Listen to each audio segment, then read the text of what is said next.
से poor performance होती है और फटीग हो जाती है। स्लाइड खोलो सैफ। स्क्रीन नहीं शो हो रही मुझे। मैं रिकॉर्डिंग ऑन करता हूँ तो स्क्रीन चली जाती है। वाह, हो रही है? नहीं हो तो रही है यार।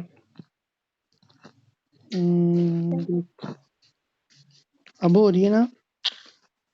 हाँ अब हो रही है। अब हो रही है। अच्छा, तो फिर बस उसके बाद उन्होंने बताया कि हमें 55% टोटल डेली कैलोरी इनटेक हमारा कार्बोहाइड्रेट्स का होना चाहिए और आइडियली 50 से 65% होना चाहिए। और ड्यूरिंग एक्सरसाइज या एक्सरसाइज के फ़ौरन बाद हमें सिंपल कार्बोहाइड्रेट्स खा लेने चाहिए। और जो एथलीट्स हैं ना वो लोडिंग्स को यूज़ करते हैं बिफोर कंपटीशन, कार्बोहाइड्रेट लोडिंग्स को, ठीक है। उसके बाद फर्दर हमारे पास आई गेस है फैट्स। फैट्स अगर हम ज़्यादा खाते हैं तो ऑब्वियसली हमें क्रैम्प्स हो जाते हैं, इसलिए हमें लिमिट कर देना चाहिए फैट का इंटेक बिफोर और ड्यूरिंग एक्सरसाइज, ठीक है। और कौन कौन सी चीज़ें हैं जो हमें अवॉइड करनी चाहिए वो लिखी हुई हैं। Chips, ice cream, nuts, French fries, fried meets, pizza, chocolate, burgers. अच्छा, इसका जो टोटल डेली कैलोरी इंटेक है वो 30% कदा होना मेरी बात चाहिए। सुनो। हाँ जी। कदा यार ये जनरल इन्फॉर्मेशन है, सबको पता है, मतलब स्लाइड्स में लिखी हुई है। उससे सैफ ने बेहतर है नहीं कि पढ़ी, इम्पोर्टेंट सैफ ने नहीं क्वेश्चंस। पढ़ी, यार इस सैफ वाली ने नहीं स्लाइड के पढ़ी। इंपॉर्टेंट क्वेश्चन मैं आपको भेजूंगा, शायद सुबह को भेजूं। चलो आगे चलते सुबह हैं। नहीं ना अभी। ये वाली स्लाइड अच्छी नहीं है। मुझे दूसरी स्लाइड मैंने भी नहीं, सैफ ये को वो ही जो बोला था, ऊपर वो वाली ऊपर ही स्लाइड है था ना, वो मेल लिखा न्यूट्रिशन हुआ है। वाली। मेल हाँ, मैंने न्यूट्रिशन भी वाली जो वही बोला स्लाइड है था। उसमें से यार इम्पोर्टेंट जो टेबल्स बने हुए हैं उसमें से किस तरह के क्वेश्चन आ सकते हैं। मैंने भी इसको यही बोला था, इसने बोला ये करनी है पहले। बताओ सैफ अब। हम्म छोड़ दो फिजिकल एक्टिविटी को। यार ये देखो, Cells use energy in the ये क्या क्या देख। है? cells can use energy in ATP smallest। दो सिस्टम्स होते हैं, एक हमारे पास एरोबिक होता है और एक एनाएरोबिक होता है। एनाएरोबिक के अंदर टू रीसिंथेसाइज द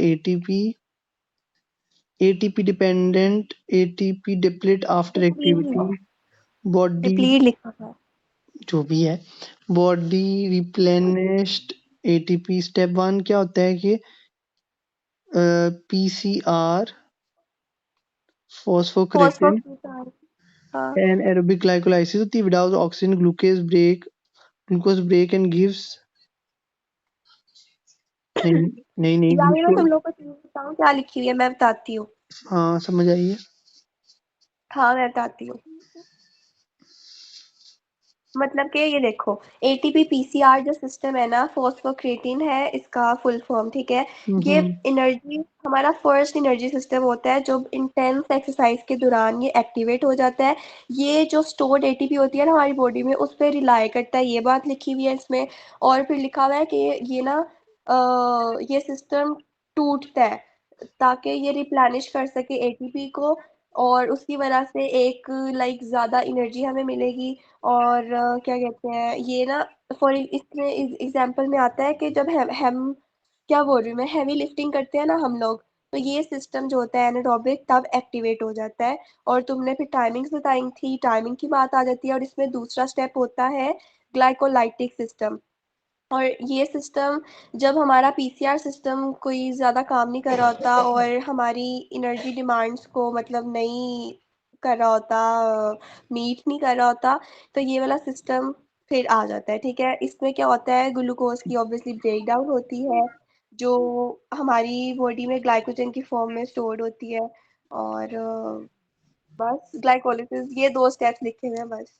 और इसका टाइम आई गेस 30 सेकेंड्स होता है, 30 सेकेंड से कुछ ऐसा ही कभी होता है। 10-15 सेकंड हो जाता है, कभी तुम्हारा 30 सेकंड हो जाता है। तो क्या कह रहे हो, देखो दो 50 स्टेप्स है, 50 पहला पीसीआर सिस्टम, दूसरा ग्लाइकोलिटिक सिस्टम। पीसीआर 30। सिस्टम में 10 से 15 सेकेंड्स है, ग्लाइकोलिटिक सिस्टम में 30 सेकेंड्स है। इतनी बात की है मैंने तुम्हें, आर यू श्योर कि उसमें ग्लूकोज की ब्रेकडाउन होती है? क्योंकि ग्लाइकोलिटिक सिस्टम है। I am sure, 110% sure. जाओ मैम से, गुड गुड। मैम को मेल करके पूछ लो। मैं जवाब ही नहीं देना। नहीं, अच्छा, अब ब्रेक बताओ डाउन क्या होगी। यार करना है, मेरी बात बताओ सुनो, बताओ बताओ क्या करना है। हाँ, ये जो कॉजेज ऑफ मेल न्यूट्रिशन है, इसमें जो फ्रेमवर्क बना हुआ है ये ज्यादा इंपॉर्टेंट क्वेश्चन है, या इसमें जो मतलब कि थ्योरी लिखी हुई है वो ज्यादा है, मतलब कौन कौन सा सा? ज्यादा आ सकता है चांसेस? दोनों सेम ही है, अंडरलाइन जो मर्जी लिख सेम है ना, दो। लेकिन वो जो फ्लो चार्ट है वो मुश्किल सा हो रहा है, समझ नहीं आ रही कि किस उसमें तरह है। ज्यादा चीजें लिखी हैं। हाँ, तो फुल बेहतर है कि हम थ्योरी कर लें, लेकिन अगर मैम ने फ्लो चार्ट दे दिया तो तो थ्योरी को फ्लो चार्ट में तकसीम कर देना। समझ नहीं आएगी ना उसको। आ जाएगी, कुछ ये तो करना पड़ेगा ना, ये ना करो बस थ्योरी कर लो, थ्योरी के अकॉर्डिंग फ्लो चार्ट बना देना बस। फ्रेमवर्क कहता क्या समझना है इसमें से माल न्यूट्रिशन में से? मैं बताती हूँ, खोलना जरा। खोला स्लाइड्स हुआ है, खोलो। स्लाइड ही खोली नीचे है, करो, नीचे करो, नीचे। खत्म हो गई है। नीचे करो, हाँ ऐसे जाओ नीचे। ऊपर को जा रहा हूँ, नीचे। बस बस ऊपर हुआ, ऊपर आओ, ऊपर आओ। आहिस्ता ना, बस ये नीचे आओ, नीचे आओ। ये नीचे। तो ये रिकॉर्ड करके तो भेजा है मैंने। यार वल्नरेबल टू अंडर न्यूट्रिशन के ऊपर जाओ। ऊपर। बस यहीं पे रुक जाओ जहां पर डेवलपिंग कंट्रीज लिखा रूल हुआ है। कीप करो क्या? ये जो 4 पॉइंट्स लिखे हुए हैं ना, ये मुझे बताओ इनमें ये क्या, हम क्यों याद करें, इनका क्वेश्चन क्या बन के आएगा? हम्म, मतलब बातें जो लिखी है वो समझ आ रही हैं, लेकिन क्यों हम याद करें इनको? किसी की एग्जाम्पल में लिखना है या पता नहीं क्या। कंट्री से रिलेटेड आ सकते हैं हम लोगों को, क्या मसला है, डेवलपिंग कंट्रीज के क्या मसले मसाइल हैं तो उसमें लिख देना आंसर। मैंने तो नहीं किया ये, वैसे मैं खुद से खिचड़ी पका दूंगा। डोंट वरी, इनएडिक्वेट फूड टेकन, मतलब डेवलपिंग कंट्रीज के अंदर एक तो वो अवेलेबिलिटी का मसला है, और कल्चरल रिलीजियस फूड्स पे पाबंदी लगा दी जाती है, तो ये भी मसला है। जिस तरह आप रिलीजियसली हिंदुओं गाय का गोश्त नहीं खा सकते, लाइक इस तरह की चीजें रोल प्ले करती है न्यूट्रिशन में। लेकिन ये क्यों, ये चीजें तो मुझे समझ आ गई हैं, लेकिन किस में लिखनी होंगी ये नहीं आ रहा। बता तो दिया, डेवलपिंग कंट्री से रिलेटेड क्राइसिस किस तरह से होते हैं, कौन से क्राइसिस होते हैं डेवलपिंग कंट्रीज क्यों के अंदर, क्यों ज्यादा बच्चे जो हैं वो माल अरेस्ट होते हैं, इस तरह के ये सवाल। ना थोड़ा छोड़ो, एक तो छोड़ो, मुझे मेन डिफरेंस बताना मेरास्मस और कौशिक में, जो अगर शॉर्ट में आ गया तो क्या लिखना है 2 नंबर के लिए? मरासमस में सेवेयर न्यूट्रिशनल डेफिशिएंसी है, और क्वाशिरकोर के अंदर बेसिक प्रोटीन डेफिशिएंसी है। मैंने बताया था कि उसके अंदर प्रोटीन और एनर्जी डेफिशिएंसी दोनों है क्वाशिरकोर के अंदर, और मरासमस के अंदर प्रोटीन और एनर्जी डेफिशिएंसी दोनों है। क्या कह रहा हूँ मैं यार, मरासमस के अंदर प्रोटीन और एनर्जी दोनों डेफिशिएंसी है, और क्वाशिरकोर के अंदर सिर्फ प्रोटीन डेफिशिएंसी है जबकि एनर्जी प्रेजेंट होती है। दोबारा बोलो। मरासमस के अंदर प्रोटीन और एनर्जी दोनों की डेफिशिएंसी है, क्वाशिरकोर के कैलोरी। क्वाशिरकोर के अंदर सिर्फ प्रोटीन की डेफिशिएंसी होती है या एनर्जी प्रेजेंट होती है। और उसके बाद पिटिंग एनर्जी एडीमा, मैंने पढ़ा था न्यूट्रिशनल कैलोरी। एडीमा क्वाशिरकोर में हो गया, बायलैटरल एडीमा हो गया। उसके अंदर एडीमा डेवलप हो सकता है सिवियर कंडीशन के अंदर। और मेरास्मस में नहीं होता एडिमा? वही बता रहा हूँ ना, मरासमस में सिवियर कंडीशन के अंदर हो सकता है। और कौशिक में? उसमें तो होता ही होता है, जनरल उसमें सिवियर कंडीशन में जनरलाइज्ड एडीमा हो जाता है। उसमें सबसे पहले फीट में एदीमा होगा और फिर बाकी जगहों पे होगा। अच्छे वाला एदीमा होता है, मजेदार किस्म का। रिस्क फैक्टर्स भी इम्पोर्टेंट है मरासमस के, ये वाले hypoglycemia, hypothermia, low blood sugar level, thermia, low blood pressure, fluid overload या हार्ट फेलियर, इन्फेक्शन हो सकता है बच्चे को।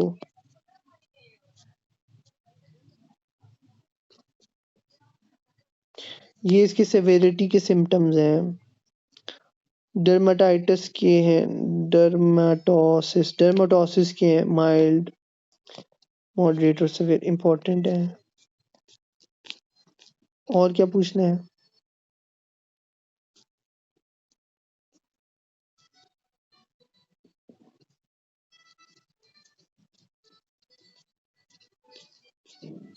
मैंने वो इनफेंसी वाला टॉपिक समझना है, बस वही नहीं आता मुझे। इनफेंसी वाला यार, इनफेंसी के अंदर एक तो क्वेश्चन आएगा कि ब्रेस्ट मिल्क का क्यों कोई ऑल्टरनेटिव नहीं है, तो उसकी यूनिक और डायनामिक कंपोजिशन की वजह से। इसके अलावा उसके अंदर न्यूट्रिशनल और नॉन न्यूट्रिशनल कंपोनेंट्स होते हैं। न्यूट्रिशनल कंपोनेंट्स में कार्ब्स, प्रोटीन, फैट्स, सारी चीजें आ जाएंगी, minerals, vitamins. Non nutrition components के अंदर क्लोटिंग फैक्टर्स आ जाएंगे, ब्लड स्टेम सेल्स आ जाएंगे और गुड बैक्टीरिया आ जाएंगे। ये इंपॉर्टेंट क्वेश्चन है। क्वेश्चन बोलना क्या है? कि why there is no alternative for breast milk।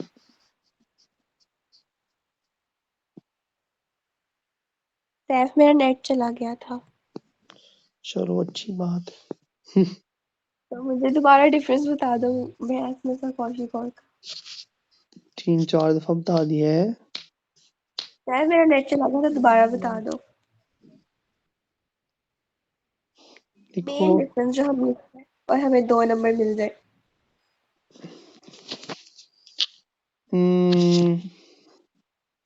मैंने बताया था कि प्रोटीन डेफिशिएंसी होती है, एनर्जी डेफिशिएंसी होती है मैरास्मस में।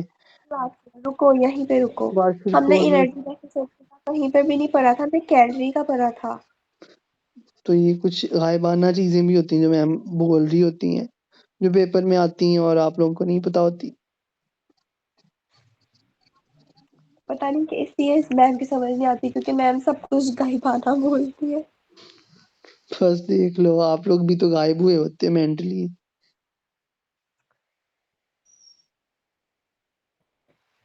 मैम का नॉलेज हमें अट्रैक्ट नहीं करता इसलिए। अल्लाह करे चलो तुम डिफरेंस बताओ। बददुआ देने लगा था, तुम्हें बच गई। डिफरेंस बताओ। मैंने इतनी दफा बता दिया यार, तुम्हें लिख के भेज दूंगा, मुझे इनफेंसी उनको डिस्क्राइब करने दो। ओके, तुमने ना लिख कर भेजा, अभी लिख कर अच्छा, जो फिर से पढ़ो। जो इम्पोर्टेंट क्वेश्चंस हैं सारे, जो बहुत ज्यादा चांसेस है आने के, वो सबसे भी पहले लिख के बता इनफेंसी देना। के हम इम्पोर्टेंट क्वेश्चन डिस्कस कर रहे हैं। Why mother breast milk is no alternative. पता नहीं क्यों समझ नहीं आ रही। अच्छा ठीक है। इसके अलावा आपको भी कंपोजिट। पता होना चाहिए कि जब डिफरेंट, शायद ये इधर भी लिखा हो कि उसकी मिल्क की कंपोजिशन चेंजेस होती रहती हैं एवरी फीड के दौरान। Composition every time. फिर जब बच्चा बड़ा होता है, यार मैं अपने नोट्स भी निकालूं। अच्छा, फिर जब बच्चा बड़ा होता है तो उसको कंपेंसेटरी फूड देने पड़ते हैं 6 महीने के ज्यादा वाले बच्चे को। उसके लिए वो इनफ नहीं होता, जो दूध उसको पिला रहे होते हैं, इट्स नॉट इनफ। और फिर अच्छा जी, एक सेकंड बस रुकना, मैं अपने नोट्स देख लूं। ये सारा एमसीपी है। हाँ, कुछ इम्पोर्टेंट बातें यहाँ पर फुल टर्म लिखा हुआ है ना। फुल टर्म वाला बच्चा क्या होता है, या नॉर्मल टर्म या फुल टर्म कहते हैं जब गेस्टेशन 38 से 42 वीक्स के बाद डिलीवरी हो बच्चे की, तो वो नॉर्मल टर्म फुल टर्म होता है। और जो फुल टर्म बच्चा होता है ना, उसके अंदर ना आयरन के स्टोरेज प्रेजेंट होता है। आयरन उसके पास ऑलरेडी रिजर्व प्रेजेंट होते हैं आयरन के, और शायद सोडियम के भी, 2-3 चीजों के होते हैं, लेकिन आयरन के होते हैं। लेकिन जो बच्चा 37 वीक से पहले पैदा हो जाता है ना, 37 वीक से पहले, उसको प्री टर्म बर्थ कहते हैं। तो प्री टर्म बर्थ के अंदर ना बच्चे के पास वो जो स्टोर्स होते हैं ना, वो प्रेजेंट नहीं होते आयरन वगैरह के, तो उसको डिजीज लगने के ज्यादा चांसेस होते हैं। लेकिन उस सिनेरियो के अंदर भी बच्चे को हम कोई कमर्शियल सप्लीमेंट्स नहीं दे सकते, कमर्शियल फॉर्मूला नहीं दे सकते, क्योंकि बच्चे के ऑर्गन्स जो हैं वो इमेच्योर होते हैं, वो डेवलप नहीं हुए होते, तो वो चीज़ों को डाइजेस्ट नहीं कर पाता। उस स्टिल बेशक बच्चा प्री बर्थ भी हो, बच्चे की प्री टर्म बर्थ भी हो, फिर भी बच्चे को ब्रेस्ट मिल्क ही दिया जाता है। अब अब डिफरेंट चीज़ें आती हैं, एक आता है इसके अंदर कार्बन चेन की नंबर आ जाती है, एसेंशियल और नॉन एसेंशियल चीज़ें आ जाती हैं मिल्क के अंदर और सैचुरेटेड फैटी एसिड्स आ जाते हैं, ठीक है। ये 3 चीज़ें आती हैं आपकी ब्रेस्ट मिल्क के अंदर। कार्बन चेन के अंदर शॉर्ट चेन फैटी एसिड्स होते हैं और मीडियम चेन फैटी एसिड्स होते हैं, ठीक है, ब्रेस्ट मिल्क के अंदर। उसके अलावा एसेंशियल और नॉन एसेंशियल कंपोनेंट्स होते हैं, ये भी मैंने बताया है। उसके बाद सैचुरेटेड वाला आ जाता है, ठीक है। उसके बाद जो ब्रेस्ट टिश्यू है ना, ये कुछ long chain amino acids long chain amino acids भी बनाते हैं by development, long chain fatty acids भी बनाता है, ठीक है। ब्रेस्ट टिश्यू जो होता है, पता नहीं अमीनो एसिड्स है या फैटी एसिड्स है, खैर इसको छोड़ दो। आगे हमारा है कि अच्छा, आगे मैं स्लाइड से कुछ बता दूं, कंपेंसेटरी फूड्स देने चाहिए, ये वो। न्यूट्रिशन ड्यूरिंग इन्फेंसी, ये याद रखना है कि बच्चे जो इन्फेंसी स्टेज के अंदर होते हैं ना, मैम पूछ सकती हैं कि रीजन क्यों है कि बच्चे बच्चे का इन्फेंसी स्टेज के अंदर पर कैलोरी या पर बॉडी वेट क्यों ज्यादा रिक्वायरमेंट होती है as compare to other ages. क्योंकि हमें बहुत अच्छी तरह पता है इसका आंसर भी, क्योंकि उसकी डेवलपमेंट होनी होती है, बहुत ज़्यादा चीज़ें उसकी होनी होती हैं, जिसकी वजह से उसको इन्फेंसी के अंदर उसके बाकी लाइफ स्टेजेस की निस्बत सबसे ज़्यादा एनर्जी चाहिए होती है। ये इसका आंसर है। उसके बाद क्या कॉन्सिक्वेंसेस आ सकते हैं बच्चा अगर अंडर न्यूट्रिशन है इन्फेंसी स्टेज के अंदर, तो क्या कॉन्सिक्वेंसेस आ सकते हैं इसके आफ्टर। तो इसके ना लॉन्ग टर्म इफेक्ट्स आ सकते हैं, ठीक है। बच्चे को लेटर लाइफ के अंदर मसले आ सकते हैं लेटर लाइफ के अंदर।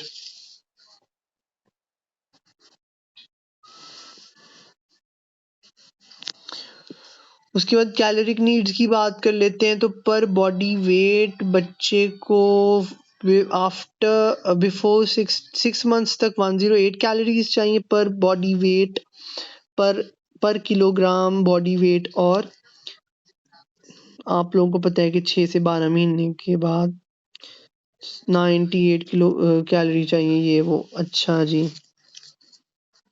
प्रोटीन नीड्स का भी आप लोग पढ़ सकते हैं, आप लोग देख सकते हैं, और आप लोगों को पता है क्या चाहिए 2.26 तक मंथ्स तक, और फिर 1.6 पर किलोग्राम ऑफ हिज वेट 6 से 12 तक। अब यहाँ पर इम्पोर्टेंट चीज़ जो आती है प्रोटीन्स के अंदर, कि प्रोटीन जो है हम डायरेक्टली ही ब्रेस्ट मिल्क से ले लेते होते हैं और वो ही ज़्यादा अच्छी सोर्स है। लेकिन कभी कभार जब हम कमर्शियल फार्मूला दे रहे होते हैं बच्चे को ना, अगर बच्चे की प्रोटीन की रिक्वायरमेंट्स पूरी नहीं हो रही, तो हम उसको कमर्शियल फार्मूला दे रहे होते हैं, तो कमर्शियल फार्मूला का जो है वो काफ़ी मसला होता है। उसमें लॉन्ग चेन फैटी एसिड्स होते हैं जो बच्चा डाइजेस्ट नहीं कर पाता, तो वो कमर्शियल फार्मूला अच्छा नहीं होता बच्चों के लिए, क्योंकि उसमें लॉन्ग चेन फैटी एसिड्स होते हैं। और दूसरी बात कि मदर्स को वो बनाना नहीं आता, वो उसको हाइपर ऑस्मोलर प्रिपेयर कर लेती हैं या हाइपो ऑस्मोलर प्रिपेयर कर लेती हैं। या हाइपो और हाइपर ऑस्मोलर हम आगे डिजीजेस में जाके देखेंगे। हाइपो ऑस्मोलर कम पानी रखती हैं, हाइपर ऑस्मोलर जो है वो ज़्यादा पानी रखना है। हाइपो ऑस्मोलर की वजह से कॉन्स्टिपेशन हो सकती है जब आपकी फ्लूइड कम हो गई है। हाइपर ऑस्मोलर की वजह से डायरिया हो सकता है जब फ्लूइड उन्होंने उस कमर्शियल फार्मूला के अंदर ज़्यादा कर दिया, ठीक है, इन्फेंट फार्मूला में ज़्यादा कर दिया पानी, उसकी वजह से डायरिया हो सकते हैं। उसके बाद जब हम फैट की रिक्वायरमेंट की बात कर रहे होते हैं, तो हमें पता है कि हाइपोस्मोलर से क्या हो सकता है? हाइपोस्मोलर से कॉन्स्टिपेशन, हाइपरोस्मोलर अगर आपका है तो उसकी वजह से डायरिया हो सकता है। उसके बाद फैट की रिक्वायरमेंट की बात की जाती है, मैंने बताया शॉर्ट और मीडियम चेन ब्रेस्ट मिल्क में होती है, और लॉन्ग चेन जो है वो कमर्शियल फार्मूला में होती है, ज़्यादा फार्मूलाज के अंदर, और बच्चा उसको डाइजेस्ट नहीं कर पा रहा होता सही तरह से। और 55% ऑफ कैलोरीज हमारी जो है वो फैट की इनटेक जो है वो ब्रेस्ट मिल्क से ही आ जाती है। तो फैट को रिस्ट्रिक्ट करना चाहिए, नहीं करना चाहिए रिस्ट्रिक्ट फैट को बच्चे के अंदर, क्योंकि वो बेसल और ब्रेन डेवलपमेंट के अंदर हेल्प करता है। इसके अलावा सेल मेम्ब्रेन बनाता है फैट, इंसुलेशन प्रोवाइड करता है, और सेक्स हार्मोन्स बनाता है फैट, ठीक है। ये सारे उसके बेनिफिट्स हैं।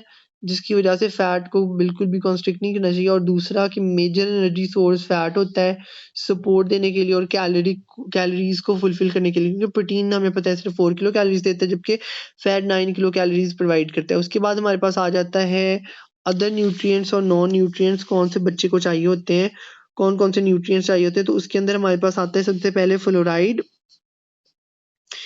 फ्लोराइड जो है वो टीथ के लिए ज़रूरी होता है जो कि प्रिवेंट करता है बच्चे को from dental decay.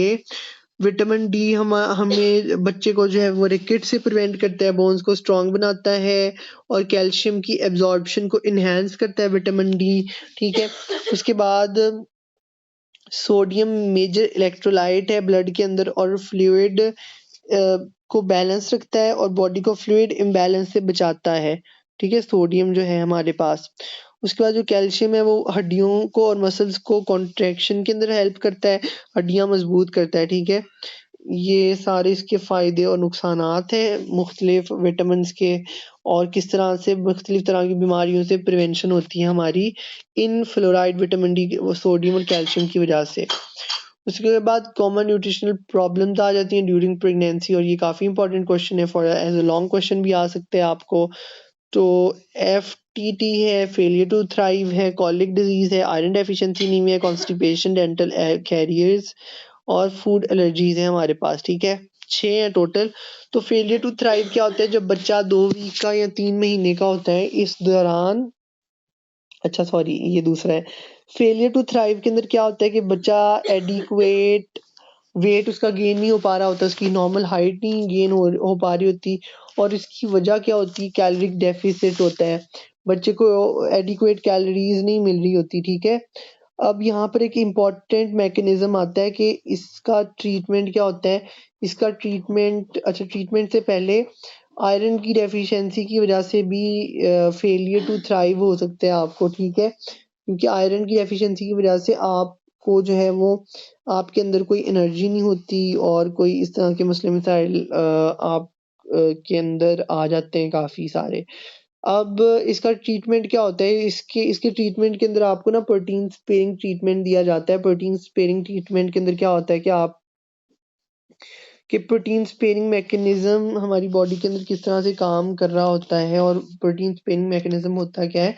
Protein sparing mechanism कहते हैं कि हम जितना जो भी प्रोटीन का इंटेक कर रहे हैं, प्रोटीन स्पेयरिंग मैकेनिज्म हमारी बॉडी में तब काम करता है जब हमारी बॉडी के अंदर नॉर्मल एनर्जी लेवल्स हों, कार्ब्स हों, फैट्स हों, नॉर्मल हमारी कैलोरिक नीड्स पूरी हो रही हों। अब जब कैलोरिक नीड्स नहीं ना पूरी हो रही होती तो हमें पता है कि नॉन कार्ब सोर्स से वो एनर्जी ले रहे होते हैं हम। तो उस लिहाज के अंदर उसमें जो है वो प्रोटीन स्पेयरिंग मैकेनिज्म रुक जाता है और proteins as a energy source इस्तेमाल होना शुरू हो जाती हैं।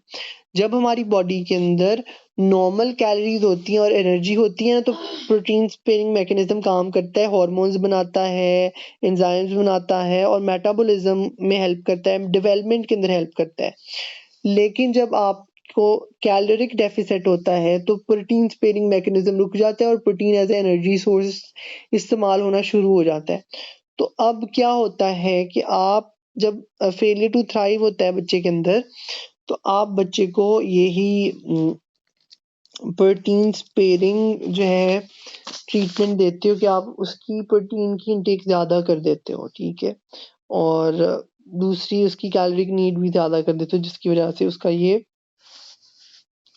फेलियर टू थ्राइव वाला जो है प्रॉब्लम जो है वो सॉल्व हो जाती है। इसके अलावा जो आपका रजिस्टर्ड डायटीशियन है वो न्यूट्रिशन वगैरह को उसको असेस करेगा, एक प्रॉपर उसका प्लान बनाएगा, उसको बाद में उसका फॉलो अप भी लेगा कि इंटरवेंशन से उसको फ़ायदा हो रहा है या नहीं हो रहा। उसके बाद कॉलिक डिजीज़ आ जाती है। कॉलिक डिजीज़ 2 वीक से 3 मंथ्स के बेबी को हो सकती है। अब कॉलिक डिजीज़ के अंदर दरअसल आपको होता क्या है, इसके अंदर बच्चे का फेस जो है वो रेड हो जाता है और उसकी लेग की मूवमेंट बहुत ज़्यादा हो सकती है। कोई भी आपको केस सिनेरियो आ जाता है जिसमें बच्चे का फेस रेड है और बच्चा टांगे बहुत ज़्यादा मूव कर रहा है, इसका मतलब उसको मोस्ट प्रोबेबली कॉलिक डिजीज़ हो सकती है, ठीक है। अब ये मैटरनल डाइट रिफ्लेक्स भी हो सकते हैं, माँ जो खाना खा रही है और उसके अंदर अगर किसी को इस तरह की चीज़ें हैं जो ये मसला कॉज़ कर सकती है, ठीक है? मैटरनल डाइट रिफ्लेक्स के अंदर कि बच्चा जो है वो फीड के ऊपर है तो मैंने बताया था कि जो ब्रेस्ट मिल्क है उसकी कंपोज़िशन जो है वो चेंज होती रहती है वक़्त के साथ-साथ, मतलब इवन अ सिंगल डे के अंदर डिफरेंट टाइम्स के अंदर उसकी कंपोज़िशन में फ़र्क होगा। तो इसी तरह ही ऑब्वियसली ये it depends on the mother diet. तो dietary reflect maternal diet reflex की वज़ह से भी ये कॉलिक डिज़ीज़ हो सकती है, ठीक है? और इसके ऊपर अभी रिसर्चेज़ वगैरह जारी हैं तो कि इसकी असल कॉज़ क्या है, लेकिन इसमें सिम्पटम क्या आते हैं, गैस्ट्रोइंटेस्टाइनल अपसेट हो जाता है, जीआईटी ट्रैक्ट अपसेट होता है और कुछ स्टडीज़ आई हैं कि फीमेल की फीडिंग प्रैक्टिस के ऊपर भी ये डिपेंड करते हैं, वही फीडिंग प्रैक्टिस के अंदर वही आ जाता है मैटरनल डाइट रिफ्लेक्स। अच्छा, अब इसका आगे ट्रीटमेंट लिखा हुआ है कि पैडिंग करें, रॉकिंग करें, स्वेडिंग करें, ये वो करें ताकि उसका जो गैस रिवील हो सके, गैस्ट्रोइंटेस्टाइनल जो भी इसको प्रॉब्लम वो रिवील हो सके, या आप कोई इस तरह का तरीका अपनाएं जिससे बच्चा आपका काम हो सके, ठीक है? अच्छा जनाब, इसके अलावा ये ऑनियंस अगर फूड के अंदर हो इसकी वजह से भी हो सकता है, लेकिन अभी ये देख रहे हैं इसको कि किस वजह से हो रही है। उसके बाद आयरन डेफिशिएंसी एनीमिया आ जाता है, काफ़ी ज़्यादा इम्पोर्टेंट है, लेकिन यहाँ पर वाज़िया लिखा हुआ है कि ये इन्फेंट्स के अंदर कॉमन नहीं है। इन्फेंट्स में कॉमन क्यों नहीं है? क्योंकि यहाँ पर आपको लिखा हुआ आएगा कि अगर आपका जो है वो नॉर्मल टर्म बर्थ है, ठीक है? जिसको हम कह रहे होते हैं कि फुल टर्म बर्थ है 38 वीक से 42 वीक्स के दरमियान है, तो उसके पास मैंने बताया था कि आयरन के रिजर्व्स प्रेजेंट होते हैं जो इस्तेमाल हो जाते हैं, इस वजह से वो कॉमन नहीं है। अच्छा, अब इसमें होता क्या है, फिर आगे ये लोग लिखते हैं कि मुख्तलिफ अंडरलाइंग डेफिशिएंसीज, मुख्तलिफ बीमारियां अगर बच्चे को हो जाए, इन्फेंट को ही 6 महीने से पहले ही, तो उन मुख्तलिफ बीमारियों के नतीजे के अंदर आपको जो है वो ये आयरन डेफिशिएंसी एनीमिया भी फिर डेवलप हो सकता है, लेकिन ये अनकॉमन है। ज़्यादा कॉमन ये टॉडलर्स के अंदर है जिनकी एज जो है 6 मंथ से ज़्यादा हो जाती है, ठीक है? अब इसके अंदर होता क्या है कि आपकी बॉडी के अंदर ना लेड के लेवल्स एक्यूमुलेट होना शुरू हो जाते हैं, और जब लेड एक्यूमुलेट होना शुरू हो जाती है आपकी बॉडी के अंदर, तो आयरन की डेफिशिएंसी हो जाती है, और ये एंटागोनिस्टिक अफेक्ट करती है आयरन से। लेड भी एक मिनरल है, आयरन भी एक मिनरल है। लेड का एंटागोनिस्टिक अफेक्ट है आयरन से, यानी कि अगर लेड ज्यादा होगी बॉडी के अंदर तो आयरन कम होगी। लेड सप्रेस करती है आयरन को, ठीक है? नेगेटिव इफेक्ट है इसका। जिस तरह विटामिन डी और कैल्शियम का सिनर्जेसिक इफेक्ट है, यानी कि पॉजिटिव इम्पैक्ट है कि विटामिन डी इनहेंस करता है कैल्शियम की एब्जॉर्प्शन को। अब आयरन डेफिशिएंसी का ट्रीटमेंट क्या होता है? आयरन डेफिशिएंसी का ट्रीटमेंट होता है कि हम फीमेल को या तो फोर्टिफाइड फूड देते हैं, या फिर हम फीमेल को जो है वो सप्लीमेंट्स रिकमेंड करते हैं वो खाए, ताकि ताकि उसकी ब्रेस्ट मिल्क की कंपोजिशन में वो आयरन आ सके और वो बच्चे को उसके थ्रू जा सके। उसके बाद डायरिया, कॉन्स्टिपेशन है। मैंने बताया था कि कॉन्स्टिपेशन किस वजह से होती है। अगर आपका फॉर्मूला हाइपोऑस्मोलर है तो कॉन्स्टिपेशन कॉज हो सकती है और डायरिया हो सकता है। अगर आपका फॉर्मूला जो है वो डाइल्यूट है या हाइपर ऑस्मोलर फॉर्मूला है तो इसकी वजह से डायरिया हो सकता है। यहाँ पर लिखा हुआ है कि डायरिया बैक्टीरियल इन्फेक्शन वगैरह की वजह से हो सकती है, फूड इंटॉलरेंस की वजह से हो सकता है। उसके अलावा जो पेरेंट्स होते हैं वो जनरली इतना ज़्यादा बॉदर नहीं करते कॉन्स्टिपेशन को, क्योंकि बच्चे का जो स्टूल, इन्फेंट का जो स्टूल होता है वो आम तौर पे बहुत सॉफ्ट होता है। ये इतना ही लिखा हुआ है, अब इसकी डिटेल में नहीं जाते। रिकमेंडेशन फॉर अच्छा ठीक है, बच्चे को जो है वो अवॉइड किया जाए दवाइयाँ देने से एज़ फार एज़ वो प्रिस्क्राइब नहीं है उस बच्चे को। इसके अलावा यहाँ पर एक चीज़ लिखी हुई है, कहते हैं कि जो एक्सेसिव जूसेस देने से भी बच्चे को जो है वो डायरिया हो सकता है, ठीक है? एक ये बात है, और दूसरी ये बात है कि दूसरी बात इन्होंने लिखी जो है वो ये है कि जो बच्चे होते हैं ना उनको जब कॉन्स्टिपेशन होती है ना किसी भी बंदे को, एडल्ट को, नौजवान को, तो उसको ना लैक्सेटिव ड्रग्स दी जाती हैं। अब जो लैक्सेटिव ड्रग्स होती है ना, इनका काम होता है ये गट की मोटिलिटी को इन्हांस करते हैं। तो इसकी वजह से वो कह रहे हैं कि ये जो फ्रूट जूसेस हम पीते हैं, इसकी वजह से बच्चे इन्फेंट के अंदर ना वही वाला इफेक्ट हो सकता है, लैक्सेटिव इफेक्ट हो सकता है, गट की मोटिलिटी इनहांस ज़्यादा हो सकती है, जिसकी वजह से डायरिया बच्चे के अंदर हो सकता है। ठीक है, वही ड्रग्स वाला इफेक्ट बच्चे में हो सकता है, लेकिन कॉन्स्टिपेशन रिवील करने के लिए लैक्सेटिव यूज़ हो रही थी ना, लेकिन बच्चा है, वो छोटा है, तो इसके अंदर डायरिया हो सकता है फ्रूट जूसेस पीने से। इसके अलावा हाई डाइटरी फाइबर के इंटेक की वजह से भी आपको जो है वो डायरिया या कॉन्स्टिपेशन वगैरह हो सकता है। और बस आप रेगुलर डाइट रखें और ब्रेस्ट मिल्क जारी रखें। ब्रेस्ट मिल्क जो है वो कॉज नहीं हो सकता बच्चे की, और ब्रेस्ट मिल्क ही आपको बचाएगा डिहाइड्रेशन वगैरह की सिचुएशन से। अब 2 इम्पॉर्टेंट कॉन्सेप्ट्स हैं, बहुत ज़्यादा इम्पॉर्टेंट कॉन्सेप्ट्स हैं। एक है फूड एलर्जीज़ का और दूसरा है हमारे पास फूड इंटॉलरेंस का। अच्छा जी, यार जो फूड एलर्जीज़ होती है ना, ये हमारे पास काफ़ी इम्पोर्टेंट होती हैं। फूड एलर्जीज़ का मतलब होता है कि जिसके अंदर आपका नर्वस सिस्टम प्रेजेंट होता है, उसको फूड एलर्जीज़ कहा जाता है। और जिसके अंदर आपका नर्वस सिस्टम आपका जो है नर्वस सिस्टम कह रहा हूँ यार, इम्यून सिस्टम जिसमें प्रेजेंट होता है, ठीक है, वो हमारे पास फूड एलर्जीज़ होती हैं। और जहाँ पर इम्यून सिस्टम प्रेजेंट नहीं होता, वो हमारे पास फूड इंटॉलरेंस होती है। अब जहाँ पर इम्यून सिस्टम प्रेजेंट होता है, वो मैंने कहा है कि वो हमारे पास फूड एलर्जीज़ होती है। तो फूड एलर्जीज़ में क्या होता है, क्या है कि आपका इम्यून सिस्टम कोई भी आप खाना खाते हो तो उसके अगेंस्ट एंटीबॉडीज़ बनाता है, और जैसे ही वो एंटीबॉडीज़ हमारे किसी ऑर्गन पे जाके लगती हैं, तो वो हमारा इम्यून सिस्टम उन सेल्स को डिस्ट्रॉय कर देता है, और उसके नतीजे के अंदर वो जो फॉरेन एजेंट था वो होता ही होता है तबाह, लेकिन हमारे अपने ऑर्गन्स भी डैमेज हो जाते हैं। इंस्टेंस स्प्रू के अंदर विलाए डिस्ट्रॉय हो जाते हैं, बिल्कुल ठीक है। इसमें स्प्रू एग्जाम्पल है, और ग्लूटेन इंटॉलरेंस आ गई, वो भी स्प्रू को ही कहते हैं। तो ये इसकी एग्जाम्पल है फूड एलर्जीज की, ग्लूटेन इंटॉलरेंस या स्प्रू फूड एलर्जीज की, जिसमें हमारा इम्यून सिस्टम इन्वॉल्व होता है। अब फूड इंटॉलरेंस होती है कि जिसमें हमारा इम्यून सिस्टम जो है वो प्रेजेंट नहीं होता, इन्वॉल्व नहीं होता, और किसी भी एंजाइम की डेफिशिएंसी की वजह से हमें वो फूड इंटॉलरेंस हो सकती है। एंजाइम्स की डेफिशिएंसी की वजह से, डाइजेस्टिंग एंजाइम्स की डेफिशिएंसी की वजह से, ठीक है, एब्जॉर्बिंग की वजह से। और जब फूड आपको इंटॉलरेंस होती है तो उसकी नतीजे में स्किन रैशेस हो सकते हैं, रेस्पिरेटरी सिम्टम्स आपको आ सकते हैं।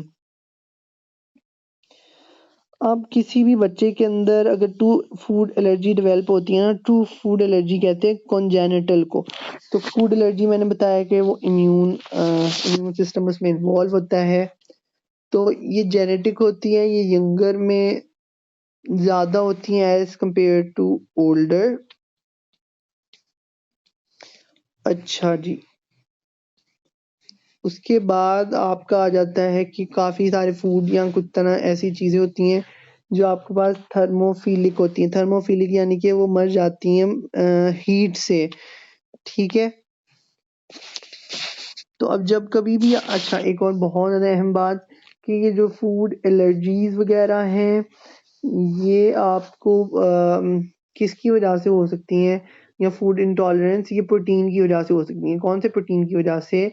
काऊ मिल्क में जो प्रोटीन प्रेजेंट होता है, एग के अंदर जो प्रेजेंट होता है, व्हीट के अंदर जो प्रोटीन प्रेजेंट होता है, इन सारी प्रोटीन की वजह से आपको फूड एलर्जीज डेवलप हो सकती हैं, फूड इंटॉलरेंस डेवलप हो सकती है। तो जब भी हम बच्चे को कोई चीज़ देना शुरू करते हैं ना, तो हम कोशिश करते होते हैं उसको राइस दी जाए, क्योंकि राइस हमारे पास ना हाइपो एलर्जिक है, उससे बहुत कम एलर्जीज होती हैं। तो राइस बच्चे को सबसे पहले इंट्रोड्यूस करवानी चाहिए। बाकी नट्स, व्हीट, एग, काऊ मिल्क, ये सारा कुछ फूड एलर्जेंट्स में आता है। तो अब अगर किसी बच्चे को फूड एलर्जी है, फूड इंटॉलरेंस है ना, तो उसको हम हाइड्रोलाइज्ड प्रोटीन वाला फॉर्मूला देते हैं, स्पेशलाइज्ड फॉर्मूला, जिसमें हाइड्रोलाइज्ड प्रोटीन होती है। हाइड्रोलाइज्ड प्रोटीन का मतलब होता है ब्रोकन डाउन प्रोटीन, ठीक है। ऐसी प्रोटीन जो ऑलरेडी ब्रोकन डाउन हो उनको हाइड्रोलाइज्ड प्रोटीन कहा जाता है। लैक्टोज इंटॉलरेंस में सिंपल है कि हमारे पास ये लैक्टोज इंटॉलरेंस भी उन्होंने बहुत अच्छी तरह लिखा हुआ है कि इन्फेंट्स में जो है ये कॉमन नहीं है, ये टोडलर्स वगैरह में ज़्यादा कॉमन है, बिल्कुल बच्चों के अंदर बहुत ज़्यादा कॉमन नहीं है। लेकिन कंजेनिटल ट्रू लैक्टोज इंटॉलरेंस है, बच्चे में पैदाइशी कंजेनिटल है, वो हो सकती है। अगर कंजेनिटल नहीं है इंटॉलरेंस तो बच्चे को कॉलिक डिजीज हो सकती है। अब इसका मतलब क्या है, बहुत सारी ऐसी बच्चे को सिम्टम्स आ रहे होते हैं हमारे पास, ठीक है, बच्चे को ना सिम्टम्स आ रहे होते हैं, ऐसा लग रहा होता है बच्चे को लैक्टोज इंटॉलरेंस है सिम्टम्स की बिना पे। मिसाल के तौर के ऊपर बच्चे को जो है वो नोजिया है, क्रैम्प्स पड़े हैं, ये है वो है, रेडनेस है, इस तरह की चीजें, और बच्चे की जो जीआईटी ट्रैक है वो बहुत ज्यादा डिस्टर्ब है। मिसाल के तौर पे उसको डायरिया हो गया है ऑब्वियसली, या डायरिया हो गया है बच्चे को, तो हमें लग रहा होगा कि दूध पी रहा है बच्चा, दूध ही तो पी रहा होता है और तो कुछ खाता ही नहीं है बच्चा, इनफैंट, हमें लग रहा होता है इसको ना इंटॉलरेंस होगी, लैक्टोज इंटॉलरेंस होगी। लेकिन अगर उसको लैक्टोज इंटॉलरेंस हो तो वो मतलब वो टेस्ट वगैरह के थ्रू हमारे सामने आ जाएगा कि अगर वो कंजेनिटल है। लेकिन दरअसल उसको ना कॉलिक डिजीज होती है। कॉलिक डिजीज को हम कंफ्यूज कर रहे होते हैं इस लैक्टोज इंटॉलरेंस के साथ, क्योंकि मैंने आप लोगों को बताया कि लैक्टोज इंटॉलरेंस इन्फेंट्स के अंदर कॉमन नहीं है, वो टॉडलर्स में या एडल्ट्स के अंदर ज़्यादा कॉमन है। क्योंकि हमने सेकंड सेमेस्टर में भी पढ़ा था कि आज हमें लैक्टोज इंटॉलरेंस है, आज इतने ज़्यादा बच्चों को लैक्टोज इंटॉलरेंस है, क्योंकि अब जवानी के अंदर आके हम लोग वो पीते ही नहीं है, दूध ही नहीं पीते, तो लैक्टेज एंजाइम जो लैक्टोज को ब्रेक डाउन करता है वो डीनेचर हो चुका होता है हमारे अंदर। अब एक बच्चा है बेचारा, वो तो दूध पीता हुआ ही पैदा हुआ है, शुरू से दूध पीता है, तो मतलब उसमें अचानक से लैक्टोज इंटॉलरेंस नहीं डेवलप हो सकती, हत्ता कि वो ट्रू लैक्टोज इंटॉलरेंस ना हो, कंजेनिटल ना हो, ठीक है, ये चीज़ है। अगर इस तरह के सिम्टम्स आ रहे हैं और उसका नेगेटिव टेस्ट है कंजेनिटल ट्रू लैक्टोज इंटॉलरेंस का, कंजेनिटली उसको कोई मसला नहीं है, तो उसको कॉलिक डिजीज हो सकती है, ठीक है। और हमने देखा था कि कॉलिक डिजीज के लिए आपने उसको पैडिंग करनी होती है या उसको काम करना होता है बच्चों को, जिस भी तरह आप बच्चे को काम कर सकें, ठीक है। उसके बाद अगर ट्रू लैक्टोज इंटॉलरेंस है तो एक ही इसका हल है कि आप लैक्टोज फ्री फार्मूला इन्फेंट को दें, और आपका जो बच्चा है, जो इन्फेंट है, वो फिर लैक्टोज फ्री फार्मूला इस्तेमाल करे और से अच्छी तरह से उसकी सब कुछ हो सके। गाइस इसमें से किसी का कोई सवाल है इन्फेंसी में से तो प्लीज प्लीज करें मेरे से अभी। फ्लोराइड का दोबारा बताना, फ्लोराइड क्या करता है? फ्लोराइड आपकी बॉडी के अंदर ना, फ्लोराइड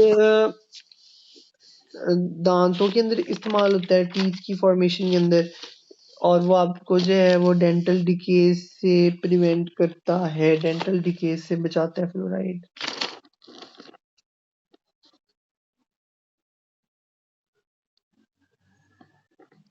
ठीक है।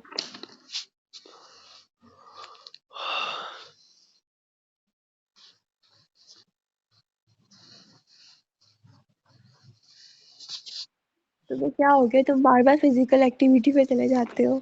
यार मुझे बिल्कुल नहीं आता, मतलब मेरी बिल्कुल तैयारी नहीं है इसकी। करो, ये बहुत इजी स्लाइड है, सबसे इजी स्लाइड ही है और छोटी भी। मैम ने लेक्चर में पता नहीं क्या क्या बताया होगा, वैसे मेरे पास इसका लेक्चर है फिजिकल एक्टिविटी का। चलो स्क्रीन शो करो, मैं देखती हूँ क्या याद आता है मुझे, क्या नहीं आता। स्क्रीन तो शो ही हुई हुई है।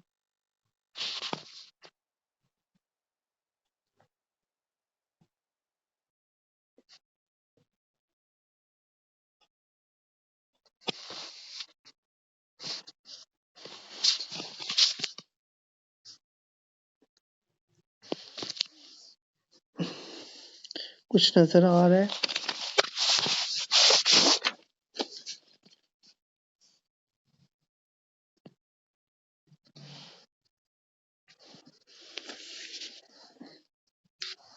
नहीं ना, साफ नजर आ रहा। अच्छा जी, यहाँ पे इम्पोर्टेंस लिखी हुई है और एनर्जी प्रोडक्शन सिस्टम्स लिखे हुए हैं वही वाले। उसके बाद आयरन नीड्स बताई है, फ्लूइड इनटेक बताया है। यार इनकी ना थोड़ी थोड़ी डिटेल्स हैं। कोई एर्गोजेनिक डिटेल बता मारो, एर्गोजेनिक रट्टा एसिड मारो। की छोटी छोटी डिटेल्स हैं। स्पोर्ट्स एनीमिया क्या होता है बताओ? जहाँ पर प्लाज्मा वॉल्यूम इंक्रीज हो जाता है लेकिन आरबीसीज वैल्यूज नहीं होती। और ये ट्रांजिएंट होता है, फिजियोलॉजिकल होता है। ट्रांजिएंट यानी थोड़े अरसे के लिए होता है। हाँ ऑब्वियसली। और इसके अंदर आयरन रिच फूड्स के ऊपर फोकस किया जाता है। हाँ स्लाइड में उससे नीचे ही ये वाला पॉइंट लिखा हुआ है। अच्छा, एर्गोजेनिक एसिड जो होते हैं ना, जो एथलीट्स की परफॉर्मेंस को इंक्रीज करते हैं, उसके अंदर क्या क्या है? सबसे पहले क्रेटिन हमारे पास। क्रेटिन जो है ना वो मसल के अंदर फॉस्फोक्रेटिन को ज्यादा करता है, एटीपीज में को ज्यादा करता है, जो कि मसल का फ्यूल है। उसके बाद कैफीन जो है वो मेंटल अलर्टनेस करते हैं और एक्टिविटी के अंदर हेल्प करते हैं। एनाबॉलिक स्टेरॉइड्स जो है वो मसल प्रोटीन बनाते हैं। उसके बाद ग्रोथ हार्मोन जो है वो मसल्स को इनलार्ज करते हैं, हार्ट और लिवर को इनलार्ज करते हैं। एरेथ्रोपोएटिन जो है वो हार्मोन है किडनी का, रेड ब्लड सेल्स की प्रोडक्शन करवाता है वो। और एरेथ्रोपोएटिन हमें पता है कि ये precursor of red blood cells भी है। स्पोर्ट्स एनीमिया एक दफ़ा दोबारा बताना।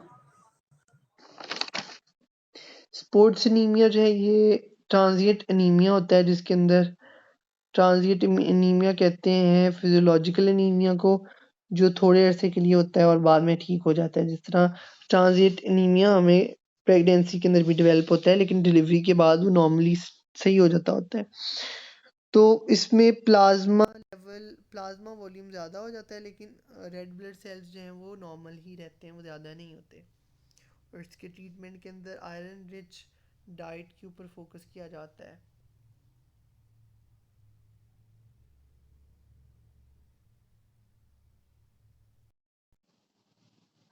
ये कौन सी स्लाइड में लिखा हुआ है? बताओ कौन सी स्लाइड में लिखा है? यही इसी में आयरन के उसमें लिखा हुआ है स्पोर्ट्स एनीमिया, फिजिकल एक्टिविटी वाली में। अच्छा ठीक है, पता चल गया। अच्छा, एनसीपी में से किसी का कोई सवाल? यार ये इंडाइसिस वगैरह सही तरह कर लेना, इम्पैक्ट्स भी।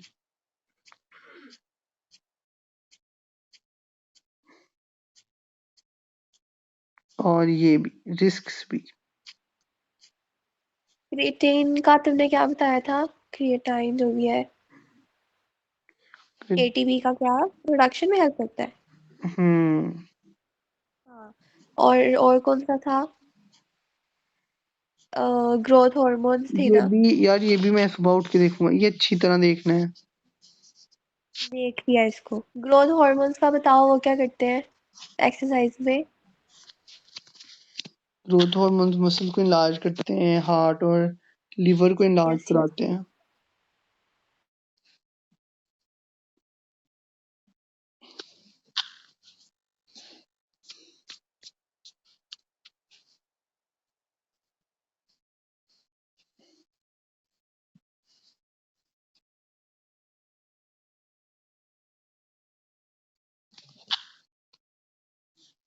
अच्छा जी यार, होए होए।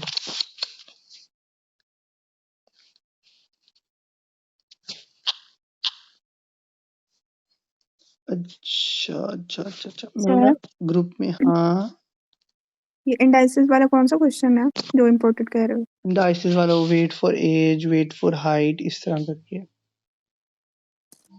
एनसीपी में है ना? नहीं, मैल न्यूट्रिशन पे है, कह रहा हूँ। मैंने ना मेरे साथ कुछ बच्चे बैठे थे एपिडेमियोलॉजी के अंदर, मैंने उनको हाँ हूँ करके उनके सवाल ही तो गलत करा दिए।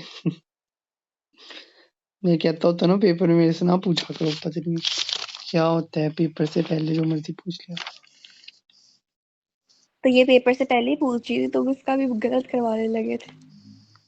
मैं तस्वीरें भेज रहा हूँ।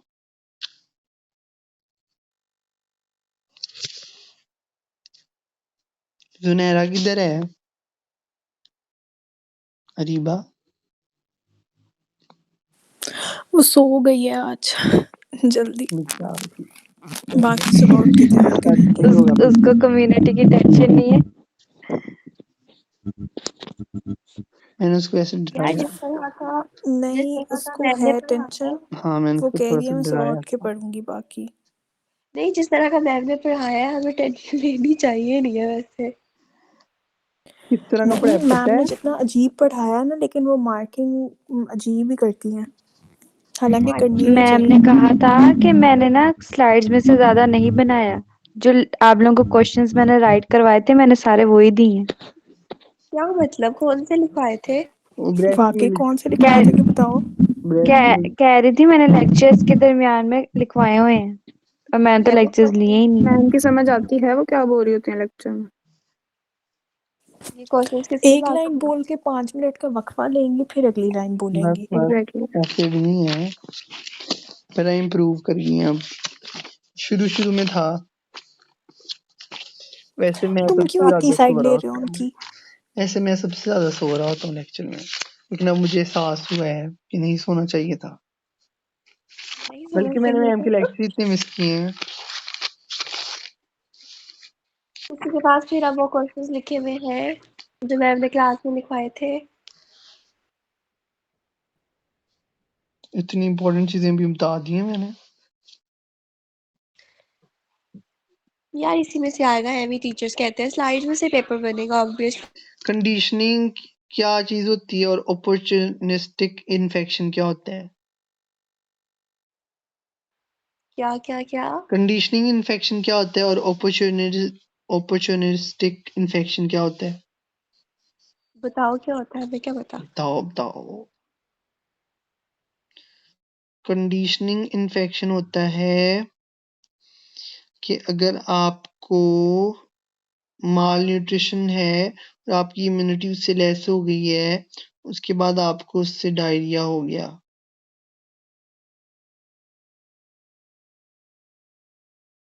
ये कंडीशनिंग है। अपॉर्चुनिस्टिक होगा कि डायरिया के बाद आपको, मतलब नहीं, ये वैसे होगा कि माल न्यूट्रिशन है, आपकी इम्यूनिटी लेस हो गई है, ये कंडीशनिंग इन्फेक्शन हो गया है।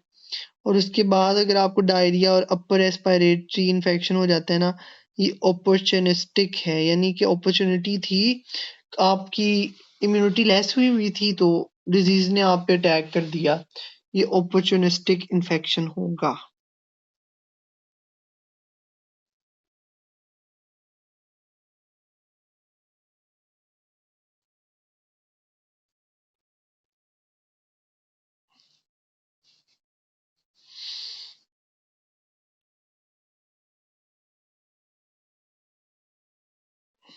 हाँ, एक और इंटरजेनरेशनल साइकिल क्या होता है?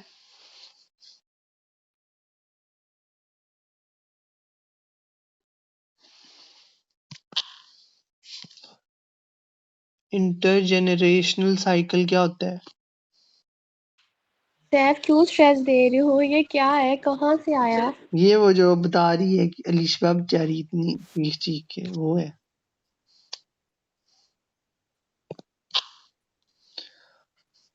इंटरजेनरेशनल साइकिल ये होता है कि अगर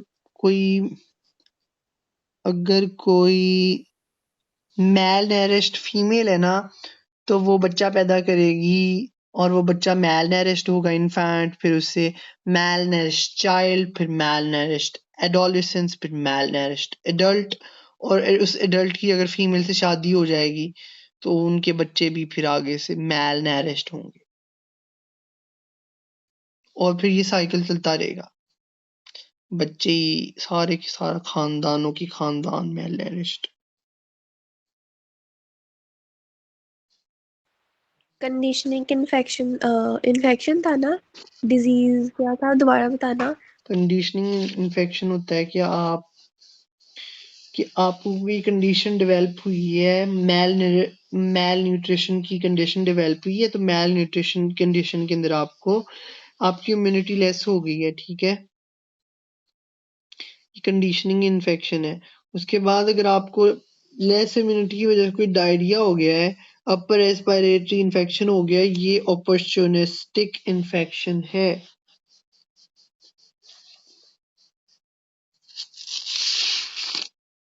सैफ ये दोनों भी मुझे लिख कर भेज देना, मैं एसएमएस और कोशिक और मैंने के तुम्हें साथ। पहले वाला भी नहीं लिख के भेजना, मैं बता रहा हूँ, मेरे से पूछ लो दोबारा। चलो फिर बताओ दोबारा, दोबारा बोलो। अच्छा वो इसके बाद बताता हूँ, कुछ और इम्पोर्टेंट चीजें सुन लो। मैल नरिश्ड के अंदर क्या होता है, आपकी लेस प्रोडक्टिविटी हो जाती है और आपकी लेस लाइफ एक्सपेक्टेंसी हो जाती है। ये कॉन्सिक्वेंस में मुझे लगता आएगा, consequence of malnourishment. Less productivity हो जाती है और लेस लाइफ एक्सपेक्टेंसी हो जाती है।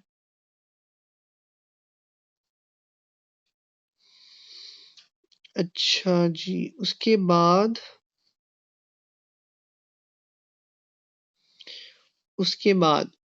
आपकी जो कैलोरीज होती है ना, अच्छा, इसके 2 कॉन्सिक्वेंसेस क्या बताए हैं? एक लेस लाइफ क्या था? बोलो दोबारा। Expectancy, less life expectancy, less productivity दूसरा है।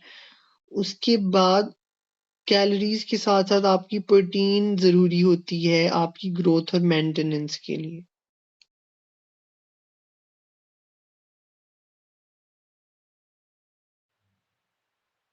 मेरे एसएमएस में हमें कैलोरिक और प्रोटीन डेफिशिएंसी की वजह से होता है ना। मरासमस, हाँ। हाँ, और कोशिक और सिर्फ प्रोटीन डेफिशिएंसी की हाँ, वजह और से। एनर्जी प्रेजेंट होती है। प्रोटीन स्पेयरिंग इफेक्ट क्या था? चलो पता नहीं क्या बोल रही हो, पहली दफा सुन रही हो। बताया तो इतना लंबा एक्सप्लेन किया था। प्रोटीन स्पेयरिंग इफेक्ट क्या था, किसको याद है? बताओ तुम। जिसमें प्रोटीन की इंटेक ज़्यादा लेनी होती है, नहीं, उससे क्या होगा? उससे वो एफटीटी। ठीक है, प्रोटीन स्पेयरिंग ट्रीटमेंट का इस्तेमाल किया गया था वहां पे, सही बता रही हो, लेकिन वो तो उसके ट्रीटमेंट के अंदर था।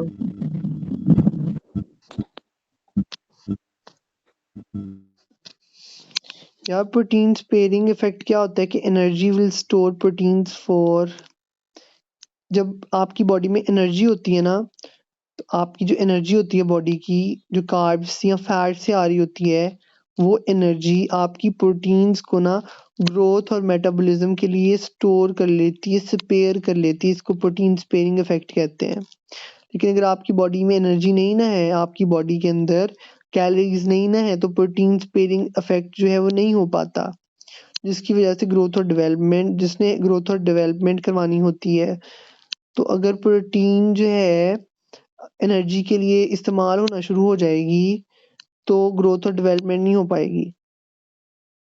इसका मतलब है एनर्जी का मतलब होता है आपके पास कार्ब्स हों और आपकी फैट्स हों, और कार्ब्स और फैट इस्तेमाल हो एनर्जी के लिए, और प्रोटीन आपकी यूज हो ग्रोथ और डेवलपमेंट के लिए, जिसको हम कहते हैं प्रोटीन स्पेयरिंग इफेक्ट। हमारी प्रोटीन का ग्रोथ और डेवलपमेंट के लिए इस्तेमाल होना इंस्टेड ऑफ एनर्जी सोर्स, इसको प्रोटीन स्पेयरिंग मैकेनिज्म कहते हैं। आइए समझ इसकी।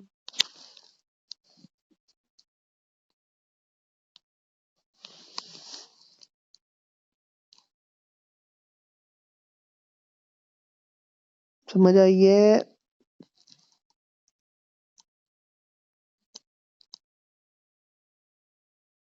दोबारा बता दो, बहुत कम समझ आई है। यार हमारी बॉडी में प्रोटीन्स का काम एनर्जी प्रोवाइड करना नहीं है, ठीक है, इनका कुछ और काम है। प्रोटीन्स का काम हमारी बॉडी के अंदर अमीनो एसिड्स बनाना है, अमीनो एसिड से फिर एंजाइम्स का बनना है, एंजाइम्स की वजह से हमारी बॉडी के सारे प्रोसेसेस होते हैं और वो सारे प्रोसेसेस स्पीड अप होते हैं एंजाइम्स की वजह से। अगर वो प्रोटीन्स स्पीड अप होते हैं वो सारे प्रोसेसेस, जिसकी वजह से हमारी ग्रोथ होती है और हमारे ऑर्गन्स डेवलप हो पाते हैं। यानी अल्टीमेटली प्रोटीन्स हमारी बॉडी के अंदर ग्रोथ और डेवलपमेंट करवा रही हैं, यही इनका असल काम है। अब इस काम करने को, प्रोटीन्स का हमारी बॉडी के अंदर ग्रोथ और डेवलपमेंट करवाने को प्रोटीन स्पेयरिंग मैकेनिज्म कहते हैं, ठीक है। इसके अलावा प्रोटीन स्पेयरिंग मैकेनिज्म का मतलब होता है कि प्रोटीन्स को बचा लेना, प्रोटीन्स को स्पेयर कर लेना, सेपरेट कर लेना ग्रोथ और डेवलपमेंट के लिए। नॉर्मल फिजियोलॉजी ये है। पैथोलॉजी में क्या होता है, कोई कंडीशन डेवलप हो जाती है, कोई इन्फेक्शन, कोई बैक्टीरिया वाला इन्फेक्शन आपकी बॉडी के अंदर एंटर हो जाता है, या फिर आप रोज़ा रख लेते हैं और आप स्टार्विंग कंडीशन के अंदर हैं, पूरे हफ्ते से आपने खाना नहीं खाया, उस कंडीशन के अंदर कार्ब्स और फैट आपके पास नहीं है, उस कंडीशन के अंदर जो आपकी प्रोटीन्स थी वो इस्तेमाल होना शुरू हो जाती हैं एज एन एनर्जी सोर्स। तो जब proteins as an energy source इस्तेमाल होना शुरू हो जाती हैं तो उनका वो जो ग्रोथ करवाना था ना, बॉडी की एंजाइम्स बनाना था, स्पीड अप केमिकली, वो सब कुछ रुक जाता है क्योंकि अब प्रोटीन एज एनर्जी इस्तेमाल हो रही है। पहले यानी कि प्रोटीन्स को तोड़कर उससे ग्लूकोज बनाया जा रहा है, अब पहले उसको उससे एंजाइम्स बनाए जा रहे थे, अब प्रोटीन को तोड़ के उससे ग्लूकोज बनाया जा रहा है, ठीक है।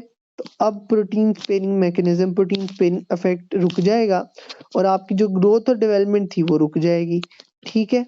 तो दोबारा से इसका मतलब क्या हुआ कि जब हम बात कर रहे होते हैं ना एनर्जी की, तो एनर्जी का मतलब होता है कार्ब्स और फैट्स से हमें एनर्जी मिलना, एटीपी का बनना कार्ब्स और फैट से, और प्रोटीन का ग्रोथ और डेवलपमेंट के अंदर रोल प्ले करना, इसको प्रॉपर पूरी एनर्जी कहते हैं। आ गई ये समझ? सैफ इतना भी एडिशनल स्टफ नहीं बताओ मैम, इतनी भी कोई टीचर इतना नहीं होता कि मतलब इतना एडिशनल मतलब स्लाइड के बाहर से सारा कुछ दे दे। फारिग कराओ। आ गया ना, फिर देखना। नहीं आएगा, इतना नहीं आता, 1-2 क्वेश्चन की बात और होती है। ये मैम ने एक 1 2 3 4 लाइनें लिखवाई हुई हैं बड़ी बड़ी, क्या? जो भी बताई हैं ये सारी लाइनें थी। उसके बाद हमारे पास टाइप 1 न्यूट्रिशनल डेफिशिएंसी और टाइप 2 न्यूट्रिशनल डेफिशिएंसी में क्या फ़र्क है बुनियादी तौर के ऊपर? बुनियादी तौर पे टाइप 1 और टाइप 2 के अंदर ये फ़र्क है कि साइन और फिजिकल साइन और सिम्टम्स टाइप 1 के अंदर हैं और टाइप 2 के अंदर फिजिकल साइन और सिम्टम्स नहीं है। टाइप 1 को इजीली डायग्नोस कर सकते हैं, टाइप 2 को इजीली डायग्नोस नहीं कर सकते।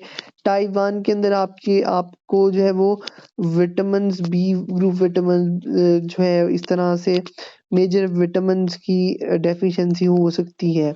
लेकिन टाइप 2 कंडीशन के अंदर आपको जो है वो मेजर मिनरल्स वगैरह तो आपके पास प्रेजेंट होते हैं, लेकिन आपकी ओवरऑल ग्रोथ जो है वो स्टॉप हो जाती है क्योंकि आपकी बॉडी के अंदर नाइट्रोजन वगैरह की, सल्फर, सोडियम, छोटे ट्रेस मिनरल्स की डेफिशिएंसी जब होती है तो आपकी ओवरऑल ग्रोथ रुक जाती है टाइप 2 न्यूट्रिशन डेफिशिएंसी के अंदर।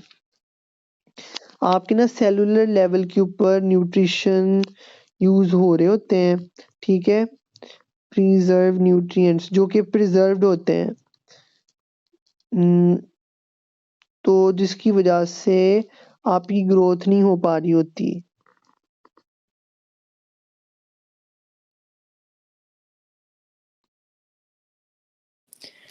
ये वाले 2-3 सवाल जहाँ लिखे हुए हैं ना उनकी पिक्चर भेज देना। हाय हाय, नोट्स ही पे ही लिखे हुए हैं, अल्लाह करे समझ आ जाए। मेरे से ऐसे इतनी गंदी राइटिंग भी नहीं है। कोई बात नहीं, आ जाएंगे, आप भेज दो। अच्छा भेज देता हूँ। गाइस किसी ने कुछ भी पूछना है तो पूछ ले मेरे से, I am here for now. Ma'am ने एक क्वेश्चन लिखवाया है, वो पूछना है। पूछ लें। How malnutrition can occur when your gut is disturbed? How malnutrition occur when your gut is disturbed? Gut is disturbed. इसका क्या मतलब है? Gut मैम ने लिखवाया हुआ क्वेश्चन। गट इज डिस्टर्ब का क्या मतलब कि इससे मैं तो काफी सारे मतलब ले सकता हूँ यार। आपको बैक्टीरियल और वायरल इन्फेक्शन है जिसकी वजह से आपका गट डिस्टर्ब है, ठीक है। तो इसकी वजह से आपको आपकी गट की मोटेलिटी इंक्रीज हो जाती है, जिसकी वजह से आपको जो है वो डायरिया वगैरह होता है। गट की मोटेलिटी इंक्रीज होती है ना, यानी कि आपको जब फॉरेन कोई एजेंट आता है आपकी स्मॉल इंटेस्टाइन की विलाई के अंदर, तो आप तो बहुत ज़्यादा हाइपर इवेंट्स होते हैं, यानी कि मोटेलिटी बहुत ज़्यादा हाइपर रेट के ऊपर हो जाती है। और खाना जूं के तू आपकी स्मॉल इंटेस्टाइन में आता है तो आपकी बॉडी क्या इरिटेट हुई होती है और उसको फौरी तौर पे आपकी बॉडी से एक्सक्रीट आउट कर देती है, जिसकी वजह से आपको जो है वो मेल न्यूट्रिशन अक्सर हो सकती है अगर आपकी वो डायरिया की कंडीशन बहुत ज़्यादा प्रोलॉन्ग कर जाए तो।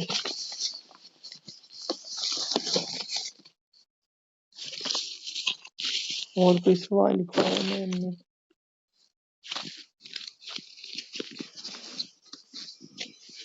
ढूंढो सवाल।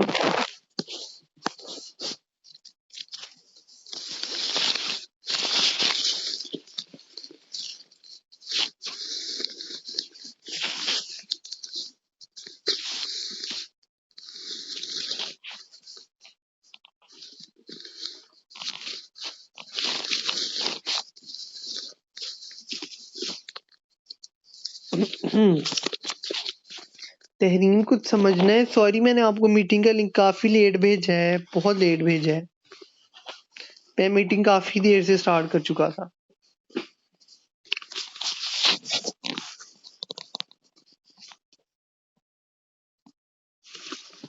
तो मुझे साथ ही भेजना चाहिए था। मैंने सबसे पहले मैसेज भी किया था कि मुझे याद से भेज देना। हाँ मुझे पता है, मैं ना बाहर था 2-3 घंटे से।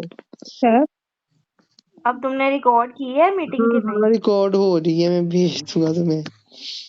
चलो ठीक है, एक तुम बात बस सुनो, रिकॉर्ड कर रही हो तो मुझे भेज देना, ठीक है? हाँ बताओ। ये जो है न्यूट्रिशन डायग्नोसिस वगैरह, इसमें जो लिखा है नीचे राइट द स्टेटमेंट, उसका क्या मतलब है? उसमें क्या करना है? पीईएस स्टेटमेंट लिखनी है तो मैं आंसर्स भेज देता हूँ। आगे स्लाइड्स के अंदर 3 क्वेश्चन देना, तो उसकी स्टेटमेंट लिखते होते हैं हम। पीईएस स्टेटमेंट अच्छा, जो हम एपिडेमियोलॉजी में लिखी है। भेज देना। हाँ मुझे एक मैसेज ड्रॉप कर देना HIV में वेस्टिंग। सैफ, ये मसल स्ट्रेंथ और मसल्स एंड्योरेंस में डिफरेंस क्या है? किसमें मसल स्ट्रेंथ और मसल्स एंड्योरेंस।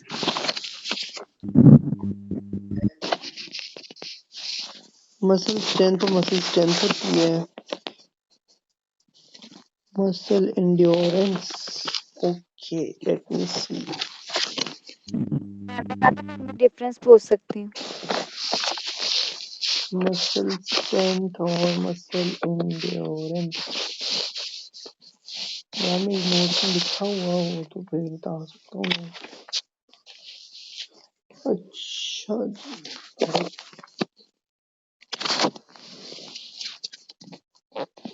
हाँ अच्छा जी। मसल स्ट्रेंथ होती है कि फोर्स जो आप एक्सर्ट करते हैं टू लिफ्ट कोई भी चीज उठाने के लिए, मसल से जो फोर्स आप एक्सर्ट करते हैं ना कोई भी चीज लिफ्ट करने के लिए, वो आपकी मसल स्ट्रेंथ होती है। और जो मसल एंड्योरेंस होती है ना, उसका मतलब होता है कि आपके मसल्स थकावट महसूस ना करें।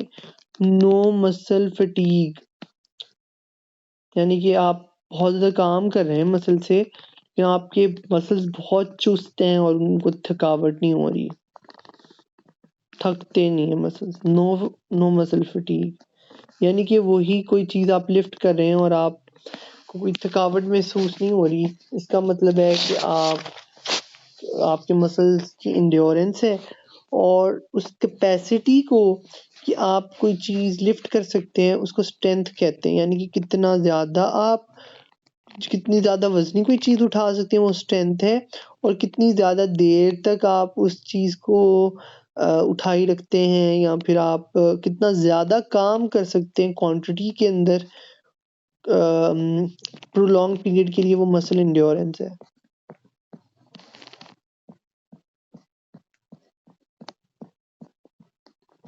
फैट कम होती है और लीन मास ज़्यादा होता है।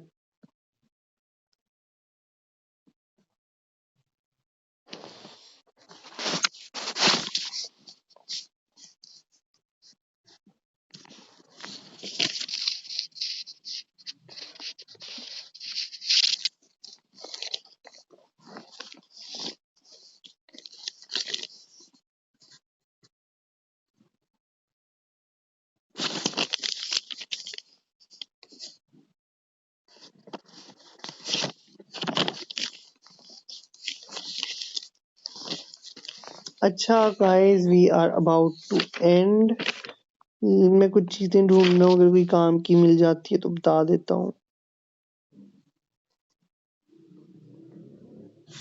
मैंने बताया था कि हम डेफिशिएंसी 2 तरह से हो सकती है हमें, तो डाइट की वज़ह से हो सकती है, पुअर न्यूट्रिशन हो आपका, या बॉडी के स्टोर्स जो हैं वो डिप्लीटेड हो जाते हैं, इसकी वज़ह से हो सकती है। तो इसकी वज़ह से मेरी रूट कॉज़ पता चलेगी और फिर हम कोई भी एनसीपी के अंदर जो है वो इंटरवेंशन प्लान कर सकेंगे।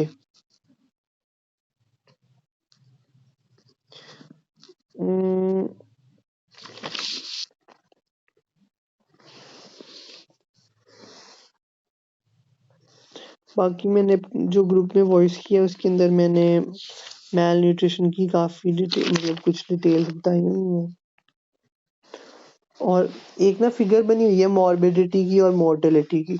वहाँ पर ये लिखा हुआ है कि जब इमरजेंसी कंडीशन होती है, कोई जंग लग गई है, कोई वॉर सिचुएशन है, कोई भी मसला मसाइल है आपको ना, या कोई नेचुरल डिजास्टर हुआ है, उस सिनेरियो के अंदर क्या होता है कि कुछ बीमारियां लोगों को लगना शुरू हो जाती हैं।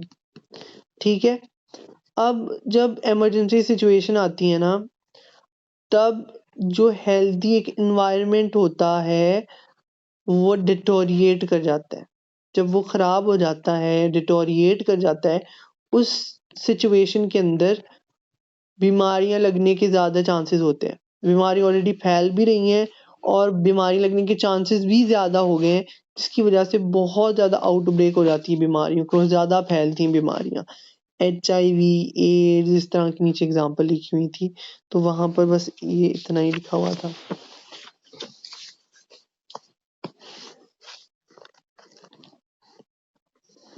ठीक है, किसी ने कुछ पूछना तो नहीं है?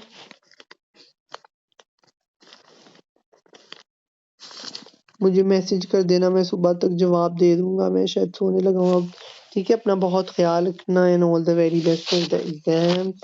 और कल पेपर से पहले तक मैं अवेलेबल हूँ, कुछ भी पूछना हुआ तो पूछ लेना, कुछ बताना हुआ तो बता भी देना। ठीक है, मेरी भी हेल्प हो जाएगी। ओके, अल्लाह हाफिज।